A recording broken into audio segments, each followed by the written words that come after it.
বুকে এসো রাম, পিতাকে আলিঙ্গন করো পুত্র।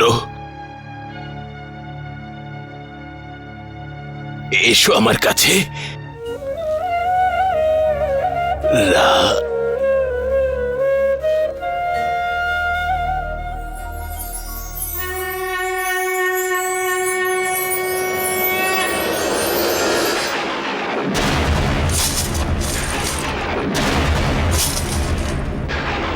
মহারাজ না,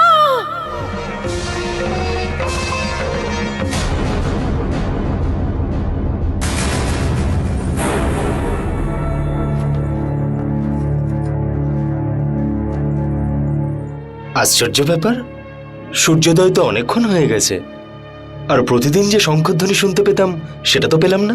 আরে হ্যাঁ, আজ তো আমিও শঙ্খধ্বনি শুনিনি। জানি না কি হয়েছে। জানি না কেন আজ নগরীতে কেউ পতাকা উত্তোলন করলো না। অবশ্যই কিছু অশুভ ঘটেছে। আরে শোনো শোনো শোনো, সবাই শোনো, বড় দুঃসংবাদ। আমাদের যে কি দুর্ভাগ্য, রাজভবন থেকে সংবাদ এসেছে মহারাজ দশরথ আর নেই। কি বলছেন?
मोह करे किस जीवन पर इतराए हो,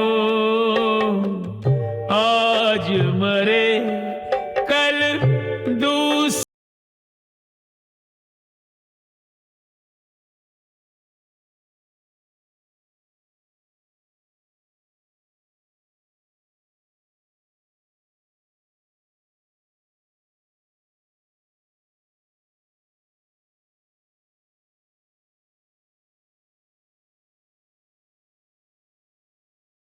धन्य धन्य दशरथ जी जिनके राम सुपुत्र कहाए हो,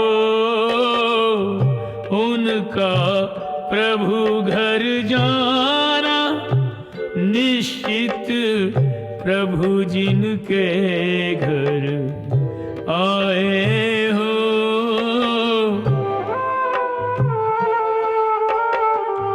उनका प्रभु घर जाना निश्चित प्रभु जिनके घर आए हो।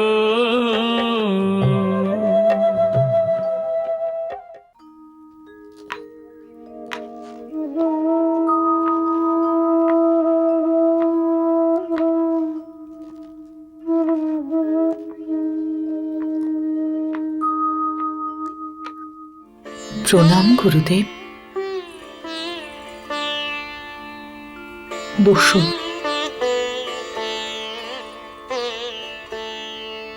বসুন। গুরুদেব,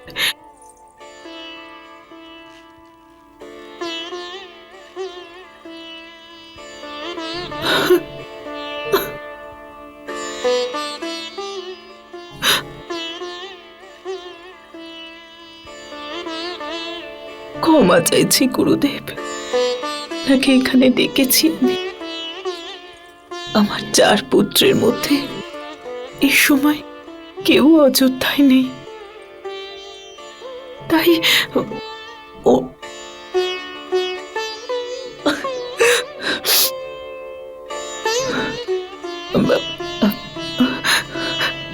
আমি জানতে চাইছি গুরুদেব,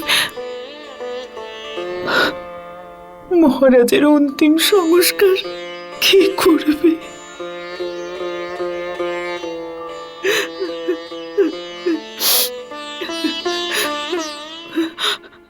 কি করবে মহারাজের অন্তিম সংস্কার?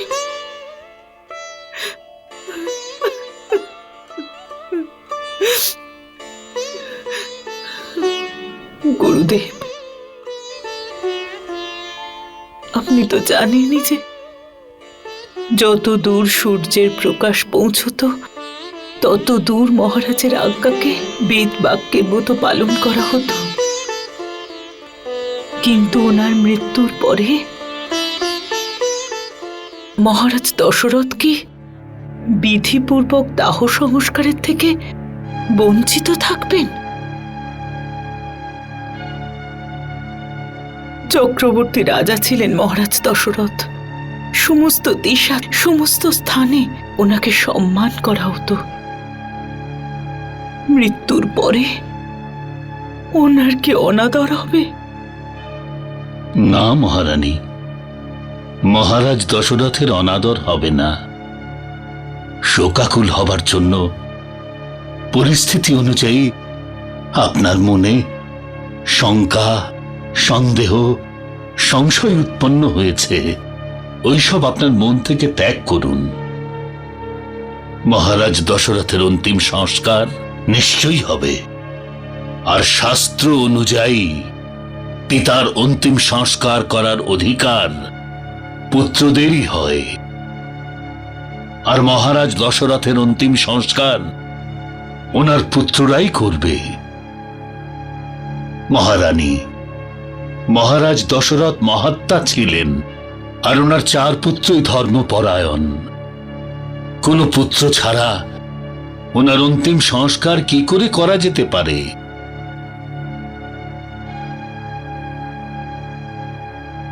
গুরুদেব, যত শীঘ্র সম্ভব আমি রঘুনন্দন রামকে অযোধ্যায় নিয়ে আসছি। সুমন্ত্র, মহারাজ দশরথ তার প্রতিশ্রুতি পালনের জন্য জীবন ত্যাগ করেছেন। ওনার মৃত্যুর পরে ওনার আদর্শকে অবজ্ঞা করে আমরা কি ওনার পবিত্র স্মৃতিকে অসম্মান করব?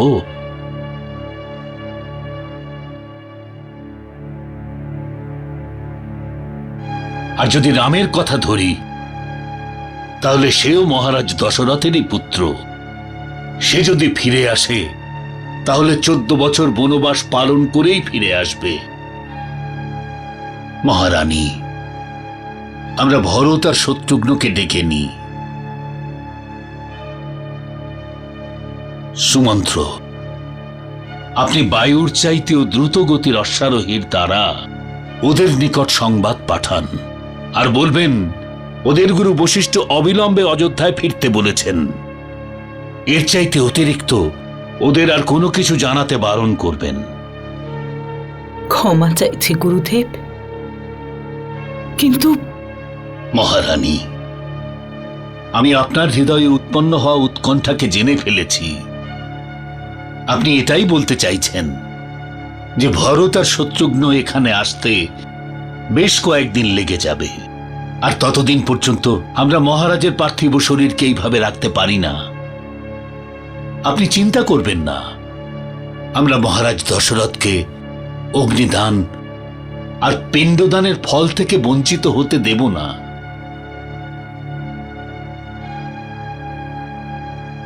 সুমন্ত্র, আপনি রাজবৈদ্যকে বলুন সে যেন মহারাজ দশরথের দেহকে ঔষধিযুক্ত তেলের নৌকোতে রাখেন, যাতে ওনার শরীরে কোনো হানি না পৌঁছয়, যার দ্বারা ওনার শরীরের কোনোভাবেই যেন কোনো বৈকল্য না ঘটে। আপনি যেমন আজ্ঞা করবেন গুরুদেব।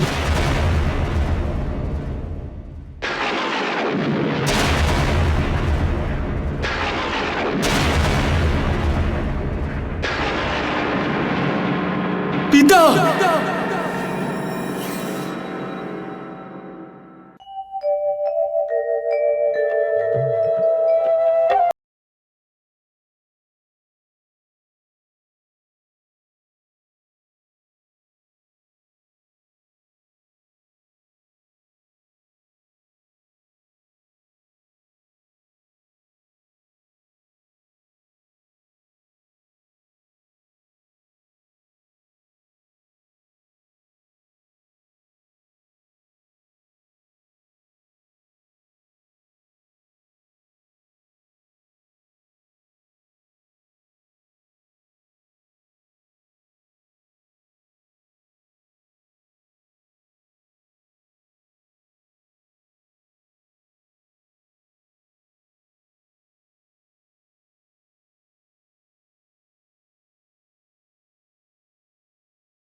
हजारंक मूढ़ या ज्ञानी किसी आयु का पाए हो, भेद भाव कुछ अग्नि करे नहीं, सबको फूंक जलाए हो।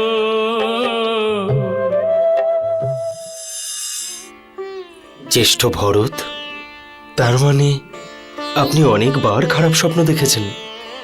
হ্যাঁ শত্রুঘ্ন, আমি পিতাকে পর্বত থেকে পড়ে যেতে দেখেছি, শুকনো সমুদ্র দেখেছি, প্রজ্বলিত যজ্ঞের অগ্নিকে হঠাৎ নেভে যেতে দেখেছি, রক্ত পুষ্পমালা ধারণ করা অবস্থায় সমস্ত শরীরে রক্তচন্দন লেপে রথের উপরে অধিষ্ঠিত হয়ে পিতাকে দক্ষিণের দিকে যেতে দেখেছি। আমার ভীষণ ভয় করছে শত্রুঘ্ন। আমি মহাদেবের পুজো করেছি, দান ধ্যান করেছি, ব্রাহ্মণকে ভোজনও করিয়েছি, কিন্তু আমার ব্যাকুল মন কিছুতেই শান্ত হচ্ছে না।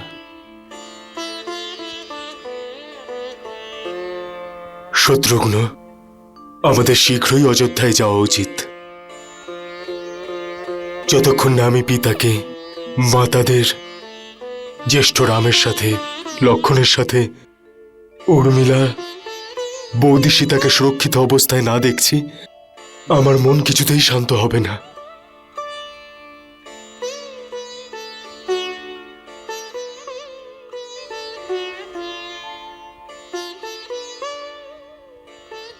পুত্র ভরত, প্রণাম দাদু। অযোধ্যা থেকে দূত এসেছেন তোমার সাথে দেখা করতে। প্রণাম কৈকেয়ী নন্দন, প্রণাম সুমিত্রা নন্দন। চন্দ্রভান, সুকেতু, তোমরা দুজন এখানে? অযোধ্যায় সব কুশল আছে তো? যুবরাজ, গুরুদেব বৈশিষ্ট্য আপনাকে আর সুমিত্রা নন্দনকে শীঘ্রই অযোধ্যায় ডেকেছেন। কিন্তু কেন? কোনো গুরুত্বপূর্ণ কার্য আছে। মাতা সুমিত্রা, মাতা কৌশল্যা, মাতা কৈকেয়ী ভালো আছেন তো? পিতা মহারাজ দশরথ ভালো আছেন তো? আর জ্যেষ্ঠ রাম লক্ষণ? রাজকুমার, আপনার সমস্ত প্রশ্নের উত্তর আমরা অবশ্যই দেব, কিন্তু এখান থেকে তাড়াতাড়ি বেরোন। গুরুদেব আদেশ দিয়েছেন আপনারা দুজন যেন অতি শীঘ্র অযোধ্যায় পৌঁছন।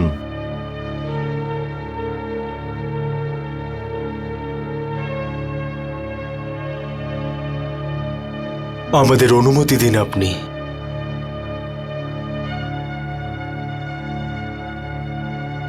অনুমতি দিলাম পুত্র ভরত। নিশ্চয় খুব গুরুত্বপূর্ণ কোনো কার্য হবে, যার জন্য মহর্ষি বৈশিষ্ট্য দূত পাঠিয়ে তোমাদের ডেকেছেন। যাও, আর পৌঁছেই আমাদের কুশল সংবাদ দিও।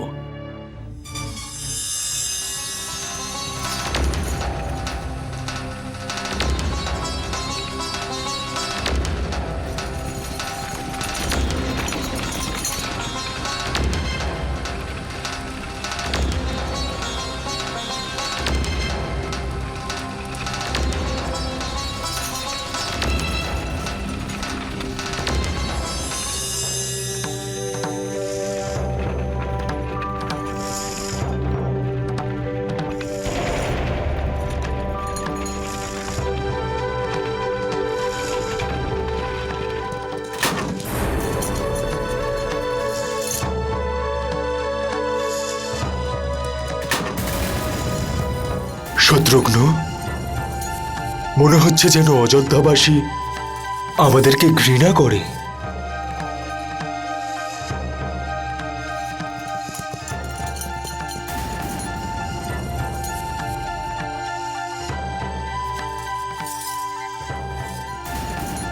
অযোধ্যাবাসীর সবাই নিজের গৃহে যাচ্ছে কেন?